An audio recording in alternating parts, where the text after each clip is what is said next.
Hello everyone and welcome to another casual review. Today we're talking about Kingdom Hearts 3. I don't think I've ever been more conflicted about my feelings regarding a game before. Listen, I've consumed a lot of Kingdom Hearts content leading up to this point, and so expectations were set kind of high. This is not my first time playing Kingdom Hearts 3, but my hopes were, now that I have played all these other Kingdom Hearts games and watched these other Kingdom Hearts cinematics, a lot of the impact of the game would mean more to me and a lot of the content would make more sense to me. And for the most part, that was pretty true. I am really surprised how critical it is to have played games like Birth by Sleep and Chain of Memories and all these other games in order to at least semi-understand the characters and motivations and the world building and the lore that is Kingdom Hearts 3. So if you're just going from Kingdom Hearts 1 to 2 to 3, you're essentially going from season 1 of a TV show to season 3 to season 10. So of course a lot of stuff won't make sense to you. And I think this is where my first conflict comes from, because on one hand, it is really cool that like all these different games are coming together and have their own kind of conclusions, as at least character wise. I still think that it's ridiculous that you need to have experienced all these other games that initially came out on all these different platforms in order to like at least kind of understand what's going on. It's frustrating because it's like if you want to fully appreciate Kingdom Hearts 3, there's so much homework that you need to have done beforehand. But if you have done the homework, then I think that there is a deeper meaning to the whole story and a deeper understanding. Now, if you don't want to have to do all that homework, if I was to tell you one Kingdom Hearts game that I think is the most important that you play in between Kingdom Hearts 2 and 3, I think it would be Birth by Sleep, because this introduces a lot of new contexts and understanding about the whole Keyblade wielders and what the Keyblade wielders used to be, and kind of like introduces the Keyblade War and the actual Keyblade. I was engaging in the Kingdom Hearts content by release order, but here's where one of the conflicts came up, is because there was a mobile game called Kingdom Hearts Union Cross that initially came out before Kingdom Hearts 3, but didn't end until after Kingdom Hearts 3. And so I was conflicted which thing I was supposed to engage with first, and so I actually went straight to Kingdom Hearts 3, and after Kingdom Hearts 3, I will then go and watch a bunch of cutscenes and cinematics on YouTube regarding Kingdom Hearts Union Cross, because you are not able to play that game anymore. But let's start talking about the game itself. Visually, there's a huge jump in graphics, which makes sense because we are going from Dream Drop Distance HD, which is kind of like an HD version of a 3DS game, to PlayStation 4 graphics. Now, technically, if you want to get technical, we're actually moving from 0.2 Birth by Sleep, A Fragmentary Passage to this one, in which case, like, graphically, they do look similar. But we never really got to see, like, Sora, Donald, and Goofy and explore these Disney worlds in these PlayStation 4 graphics. This is another conflict of mine where I'm internally battling with myself, because sometimes I'm playing through the game and I'm thinking to myself, oh my gosh, like this looks so good. I love the visuals in this game. It looks amazing. Look at the detail. It's incredible. And other times when I'm playing this game, like the character models just look kind of weird. Like there's like a smooth unnaturalness to some of these characters. And so it's just like one moment I'm loving the graphics and I'm super engaged, and another I'm pretty skeptical and put off by them. Story-wise is all over the place, and I'm bound to get some of this stuff wrong, but from my own understanding, this is kind of like an overview of what's going on. We got our bad guy, Xehanort. Now, Xehanort has a lot of different versions of himself, usually marked by the yellow eyes, but essentially there's like a ton of different versions of Xehanort. The overall Master Xehanort wants to recreate this Keyblade battle in order to recreate the Keyblade, and that can then summon Kingdom Hearts and reset the entire world, because because he wants to see what it would look like if we were to restart the entire world. Now, I could be way off base there. There's probably a ton of asterisks, but I'm just trying to wrap my head around this and explain it as simply as possible. Now, in order to recreate this Keyblade, we need to have a battle of 13 Warriors of Darkness and 7 Warriors of Light. And so he's kind of like putting pressure on our main protagonists in order to procure these 7 Warriors of Light. Now, why we go along with his plan, why we are entertaining this whole battle, this whole clash, I'm not entirely sure. I think it's basically like, hey, if you don't do it, I'm going to find 7 other people who will, kind of thing. But there are a couple things that we need to set up first in order to procure our 7 Warriors of Light. For one, Sora, surprise, surprise, he's lost all his powers once more and must go through training and learn how to become a hero. He especially needs to unlock the power of waking in order to become a Keyblade Master. And so this is where we kind of start off our journey. This is where we're going into all the Disney worlds. We visit Hercules again, surprise, surprise. It kind of plays more like a tutorial. There's not like any arena like you would assume from the Hercules world, but it is kind of cool that you get to go through like Olympus. You get to fight some titans in a non-arena setting. And so that is kind of cool. As far as like conflicts go, part of me does think that it's pretty cool visiting this Hercules world from a different setting. Another part of me is kind of rolling my eyes because we're visiting Hercules world again, really? And I'm not going to go over like every single Disney area that you go to, but it does feel like there's a less amount of Disney worlds that you visit. However, each of these Disney worlds does feel significantly longer. Like think Kingdom Hearts 2, but instead of going to each place twice, we're just doing everything all at once. Because in like Kingdom Hearts 1, you could go through a Disney World in maybe like an hour, probably less if you know exactly where to go. But in this game, you're going to be hanging out in most of these Disney worlds for a good 2 or 3 hours. And it is interesting to see like how they are tackling some of the stories in these Disney worlds. Like for some of these Disney worlds, we're just going through the whole Disney movie, I guess. And other times you visit Disney worlds like Monsters, Inc., the Disney movie part has already happened and you're kind of like playing through the aftermath of that with some Kingdom Hearts shenanigans thrown in. Like Tangled, you pretty much are just playing through the whole movie of Tangled. And I say playing very lightly because a big majority of the time, you're just going to be watching cinematics to the point where like my PlayStation 5 starts falling asleep because I haven't put in any input for a certain amount of time. Another topic that I'm conflicted on because look, I love me a good cinematic, but there's a limit here. Like some of these cinematics stretch for so long, even I'm starting to fall asleep. And it would be one thing if these long cinematics were like Kingdom Hearts story related, but if you're just having me watch these long stretches of Tangled cinematics, I can do that by pulling up Disney Plus. They also brought back Winnie the Pooh, but his world suffered quite a lot in my opinion. Instead of doing like a bunch of different mini games with Winnie the Pooh and interacting with the characters, searching down all of the lost pages,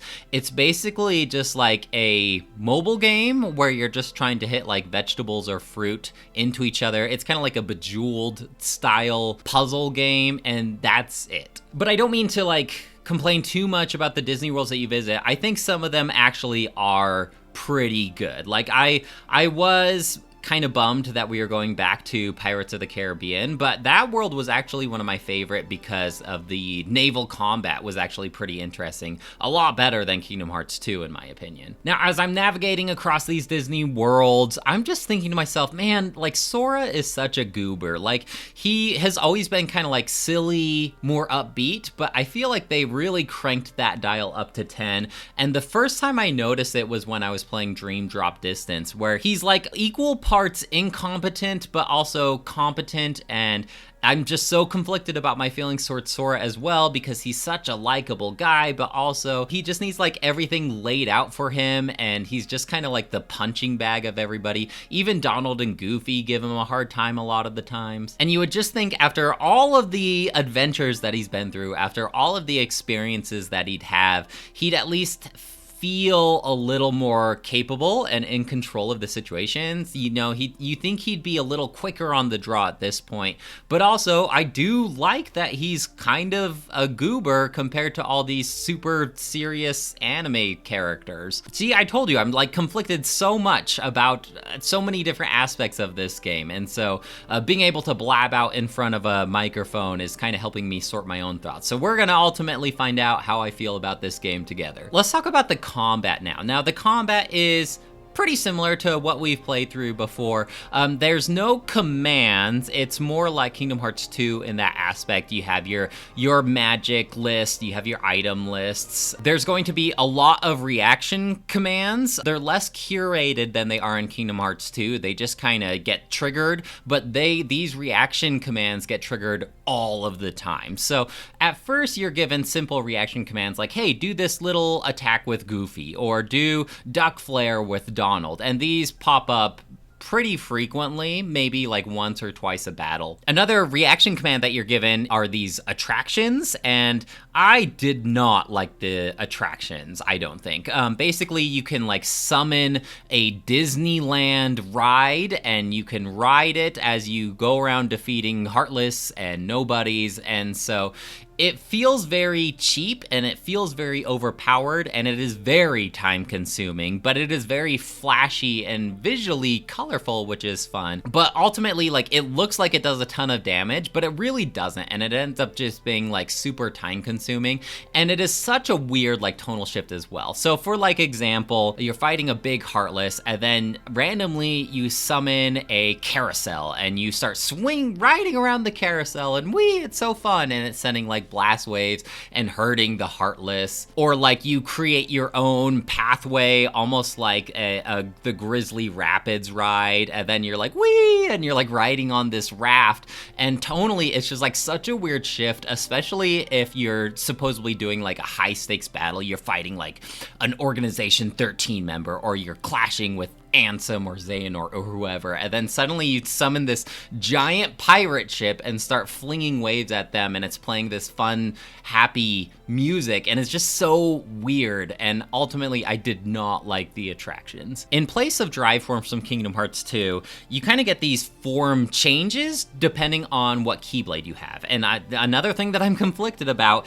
there's a wide variety of Keyblades, but they actually affect your combos and how you are battling, rather than just making minor tweaks to your stats. It affects like actually how you battle, and after you achieve enough attacks, then you can form change, which your Keyblade will do like this cool transition, and then suddenly you have access to an entirely new combo. And some Keyblades can form change a second time, and so now you're battling with a new combo, and then you can execute this like strong attack, and then you reset back to that base Keyblade. And so I actually really liked the variety of Keyblade combos that you get access to, and it was really fun just kind of trying out all of these different Keyblades, seeing which combos I like the best.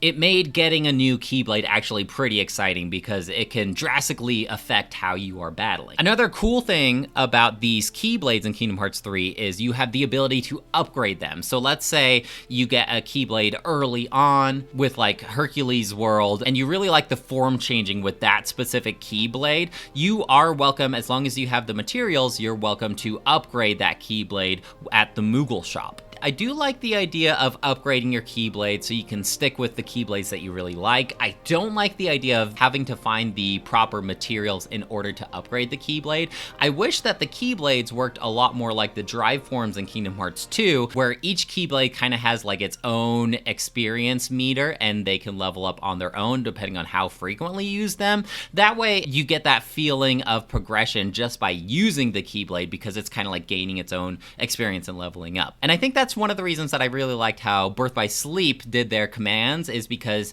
you've always felt like your commands were leveling up and gaining experience, and you're getting rewarded consistently for playing the game. And I wish that was the case here, because it was like kind of the same thing with the drive forms in Kingdom Hearts 2. Like the more you used these drive forms, they would level up and get more powerful. Ultimately, the Keyblade that I ended up using the most was the one that I got from Pirates of the Caribbean, just because it's like one of the later Keyblades that you got. I did like the combos. One of the form changes was like the closest I'll ever be to actually playing like a Dragoon in a Kingdom Hearts game, which I really liked. Plus it had decent amount of strength to it. They also brought back flow motion from Dream Drop Distance, which was interesting because in my 0.2 casual review, at one point I was explaining how I kept trying to do flow motion with Aqua, but I couldn't. And so I am glad that they brought this flow motion back. You can't quite abuse it as much as you could have in Kingdom Hearts Dream Drop Distance. You can't just like consistently jump up the wall over and over again in order to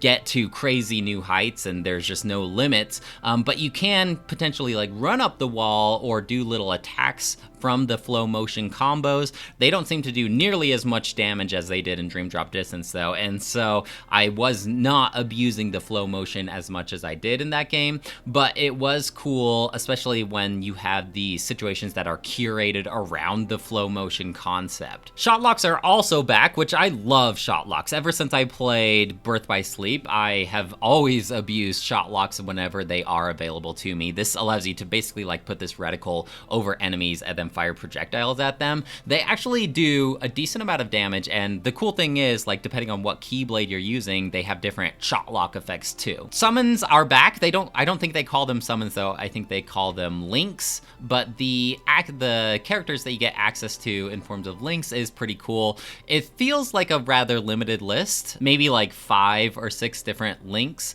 I didn't use these that often either because it required a full MP bar in order to use them. I just kind of found that using my regular spells did a lot more damage, especially because spells can also be comboed. If you use enough of these Viraga spells, then you can cast a Firaza spell after a while. And so it just felt like way more productive to use spells rather than use these link summons. And for the majority of the game, I felt like I really just wasn't engaging in the basic combat that much. It felt like there were always these reaction commands to be used. Like I would just get a giant list of like, look at these 5 different reaction commands that you can use. And I'm just cycling through these reaction commands.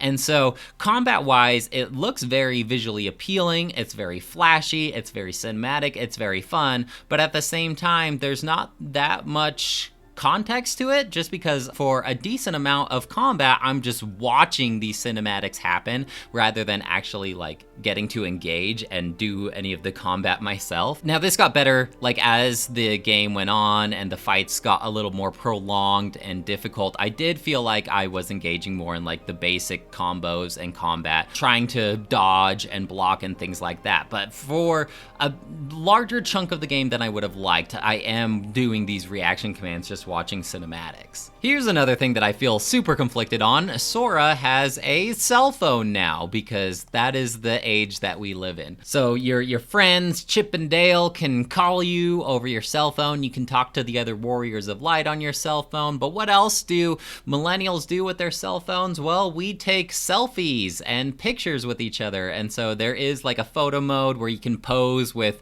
Captain Jack Sparrow and take a selfie with him, which is also like a weird tonal shift. But one of the cool things that I did like about the camera, there are these like hidden Mickeys hidden all over the place. They call them lucky emblems in this game, but just like when you're going to Disneyland and they have hidden Mickeys hidden all over the place, it was the case here. I never like went out of my way to take a picture of all of these lucky emblems, but it happened quite often where you're exploring a world and Donald and Goofy will point out like, hey, there's a lucky emblem. And so you kind of have to play a little bit of a Where's Waldo, where you're trying to like take a picture of that lucky emblem. And every time you do, then you can like accrue new rewards for doing so. Just a little something extra for you completionists to go out for.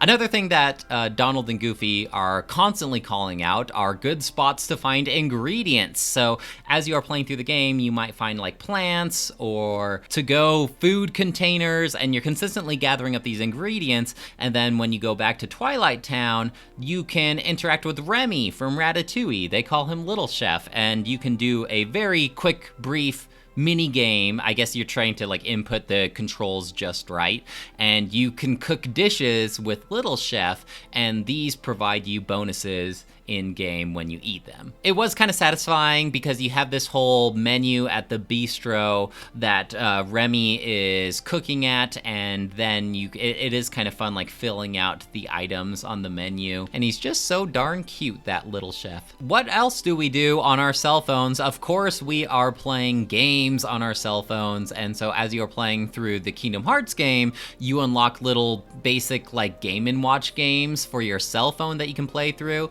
I only engaged with this one time and I decided I'm good on it, so I don't exactly know what kind of rewards are offered to you for having done them, or if it's just like an achievement thing. Either way, I think I'd rather play Kingdom Hearts 3 than like a Game & Watch game. I think that the most cringy thing to have come from having access to these cell phones are like all of our Kingdom Hearts characters have access to like this Instagram social media thing. Like, it sounds so silly when I'm saying it, but as you are wading through a loading screen, you can look at one of these Instagram posts that were posted by like Sora or Riku or whoever, and it's just another one of those like weird tonal shifts, because like seeing, oh my gosh, a weird time to find out that Ventus is in my heart, hashtag awkward moment, and it's like a picture of Ventus or whoever, you know, like it's just like a weird tonal shift, these loading screens. I think it's off the mark for sure. The Gummy Ship traversal also got an overhaul. Rather than like an on-rail shooter, it's more like this open world, spacey kind of area. There are other points of interest for you to engage in. If you want to do like these Heartless battles, you can, and you get graded on them. You get new materials. The system for upgrading your Gummy Ship felt a lot more intuitive than it was in Kingdom Hearts 1 and 2. And you can also get like these tiny ships in order to like fly around with you and help you battle too. And so it was pretty fun like engaging with the Gummy Ship customization. But this all felt like its own secluded game and gameplay. Like it never really crossed over to the actual Kingdom Hearts game. And that's always been the case for any of the Kingdom Hearts games. And so after a while of messing around with the Gummy Ship stuff and exploring different points of interest and engaging in that stuff, I did eventually start just going straight to the world that I am supposed to go to. And so I think ultimately I did prefer how Kingdom Hearts 2 did it, where it was like a curated on-rail shooter where actual points of interest happen rather than this open world kind of situation. Now, a big chunk of the game is going to be at the end during this big battle, and I'm trying to tiptoe around key spoilery moments, but it's my casual review and I do want to talk about certain aspects of it. And so if you are sensitive to spoilery kind of topics, I would come back later. I am going to try my best though to kind of like tiptoe around this stuff. As far as how Kingdom Hearts 3 decided to conclude its story, I am really conflicted about that, because it feels like there aren't many stakes in these battles with the bad guys, because it feels like nobody is ever truly dead. The concept of actually destroying somebody, of actually killing them to the point where they can never come back, is just not there, because it feels like hearts, you can't destroy a heart, and it feels like as long as we remember people and we love them and we keep them in our hearts, there's always like some way to bring them back. This was introduced back in Dream Drop Distance, but the concept of time travel, which the rules for time travel in this game, in this series, just seem pretty loosey-goosey, and there's always like workarounds for time travel, and so that adds another concept of like nobody is ever truly gone, it's impossible to defeat anybody, there are no stakes because time travel is a thing. And it feels like whenever we do come up with rules for hearts and time traveling and vessels and bodies, it feels like there's always ways to break those rules, and suddenly it doesn't seem like a heavy story with a lot of weight behind it because the rules themselves don't really exist and there's always ways to circumvent it. I'm going to bring up an example of these cutscenes that we occasionally get in Kingdom Hearts 3, where a young Master Ericus is playing like this chess-like game with a young Xehanort.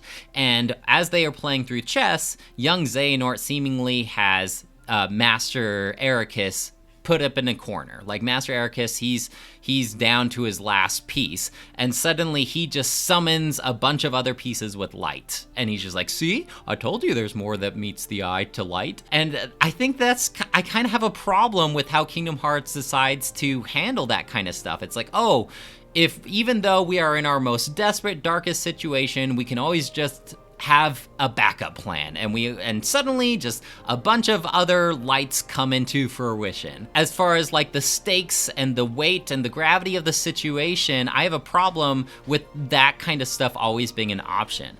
On the other hand, it was kind of satisfying in a fan fiction-y way to have these stories concluded that ended with a lot of loss in previous Kingdom Hearts games, and suddenly, like, it's better now, and we're all together, and we're all so happy, and somehow this dead character, we made this dead character come back to life, and their theme songs are playing, and I'm getting emotional because I haven't seen this character who I thought to be dead for many, many Kingdom Hearts games, and to have, like, those conclusions for these characters, I think it meant a lot to me, and it was satisfying, but it also felt cheap and unearned, just like fan fiction feels. But that's enough of my rant on that stuff. Another thing that I want to rant on is our characterization of Kairi. And Kairi, if you don't know, also is training to become a Keyblade wielder with Axel, now known as Lee. And for the majority of the game, their job is to train using their Keyblades, and we get these cinematics of them like interacting with each other. But it feels like this whole journey, Kairi's always kind of been like the damsel in distress, and we are always trying to rescue Kairi as Sora. Like, that's one of our main motivations of playing through the game. And so the fact that Kairi's just kind of here and Sora's here, and I just feel like in the main Kingdom Hearts 3 game, we didn't get a lot of interactions between these two. After all that strife in order to be together, it's like we're hardly ever together. It's like Kairi interacts with Lee a lot more than she interacts with Sora. We also don't really get to see Kairi do much fighting, and I think I was more excited to see Kairi in the spotlight actually getting to do some fighting instead of being the damsel in distress. Now, these last couple complaints I feel are fixed in the DLC for this game called Remind. And I did play through the Remind as well, but I have other issues with the Remind DLC. For one, I played the main game of Kingdom Hearts 3 and the Remind DLC back to back. And the Remind DLC is basically like the last 5 hours of Kingdom Hearts 3, just we're bouncing around different perspectives. And so a lot of the cinematics that you're going to be watching in the Remind DLC, I have already just sat through playing through the base Kingdom Hearts 3 game. But it is kind of cool because you get options to play as different characters in the DLC. So, hey, instead of playing as Sora for this battle, why don't you play as Riku and Sora can battle alongside you? And so it was like a refreshing take in order to be able to like play as these different characters. We do get to see things from other people's perspectives about this last final battle rather than just from Sora's perspective, which is nice. But, you know, a good half of the cinematics are going to be just watching the same cinematic that you just watched when you played through Kingdom Hearts 3. But there are more Kairi and Sora interactions,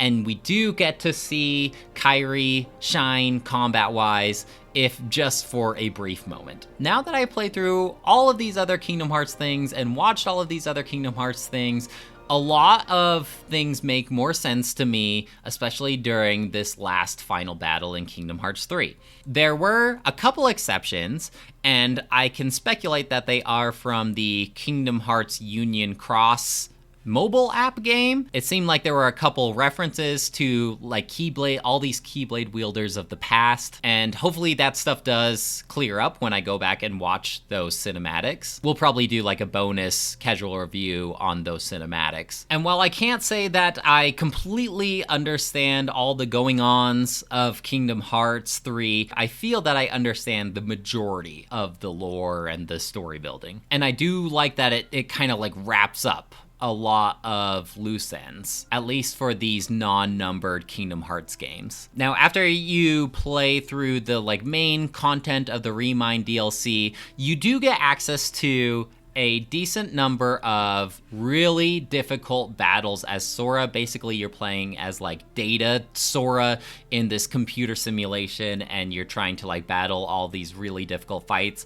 And that's where you're like, see, Kingdom Hearts isn't brainless, and you're not just using the reaction commands, because once you play through all these difficult fights, then you'll see that Kingdom Hearts 3's combat really has a lot of depth. And I kind of have an issue with this because I feel like up to this point, the game has kind of like trained me to play Kingdom Hearts 3 a certain way, and then the difficulty spike just skyrockets. And so I'll admit I didn't spend the time defeating all of these really difficult battles. At this point, I was totally fine just pulling up on YouTube, watching those last 2 cinematics that are released after you beat all these difficult battles. And I think I am finally ready to wrap up my Kingdom Hearts 3 experience. Overall, it took me about 28 hours to play through this game, which is significantly more time than I spent on any other Kingdom Hearts game. But the real question comes, what score do I give this game? And I'm just so conflicted because there are a lot of things that I really did like about this game. And I do actually feel like it doesn't get enough credit for delivering on a lot of things. But other things I don't agree with, and I feel like it didn't feel organic, and we already got into all of it. So what score do I give it? I think I'm going to settle on a 4 out of 5, but it's going to be a low 4 out of 5. It was close to being a 3 out of 5, but no, we'll give it a 4 out of 5. But don't worry, we're not done yet with our Kingdom Hearts journey. I do need to watch all the cinematics with Kingdom Hearts Union Cross, and we'll make a bonus video about that. And then I need to play through Kingdom Hearts Melody of Memory. Now, I've already done a casual review on that game, and from what I remember, I really, really liked it, but I'm hoping that certain aspects will make a lot more sense to me now in my journey. And so maybe I'll do like a casual revisit for that one. And then we have another mobile game cinematic list to watch through. I think it's called Dark Road, Kingdom Hearts Dark Road. And then our Kingdom Hearts journey will be done. And so I'll see you in the next bonus video, Kingdom Hearts Union Cross. That's it for me though. Let me know if you have any questions or comments about Kingdom Hearts 3, and I'd love to hear what you have to say. Otherwise, I'll talk to you later. Bye.